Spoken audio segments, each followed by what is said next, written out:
Aspirini limonun üstünə qoyun və qonşularınız sizə daha tez-tez gələcək. Öncəliklə aspirini qabın içinə atırsınız və toz halına gələnə kimi əzmək lazımdır. Sonra limonun yarısını götürürsünüz və suyunu tam sıxmalısınız aspirinin üzərinə.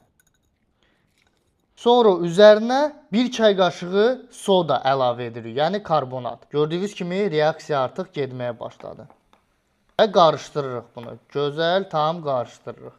Bu arada 2 həftəyə 6-7 kilo, 1 ayda 10-15 kilo ac qalmadan təbii yolla arıqlamaq istəsəz, WhatsApp-a arıqlama proqramı mənə yazmağınız yetərlidir. Nəticəyə 100% zəmanət verirəm. Əzilmiş limonu batırırıq bu qarışımın içinə və bunu ehmalca dabanınıza, ayağınızdakı problemli zonalara gözəl sürtürsünüz. Bu üsulla ayaqda olan göbələk, pis qoxu və daban çatları arıdan qalxacaq. Diqqətlə dinləyin, istifadə qaydasında izah edəcəm. Ehmalca bir neçə dəqiqə sürtəndən sonra 2-3 saatlıq salafanla bağlayırsınız. Sonra ayağınızı ilıq su ilə yuya bilərsiniz. Nəticəsi möhtəşəmdir. Əgər əziyyət deyilsə, videonu like edin, kanalıma abunə olun ki, bax belə faydalı səhifələrə dəstək olasınız, həm də daha çox faydalı videolarımı qaçırmayasınız.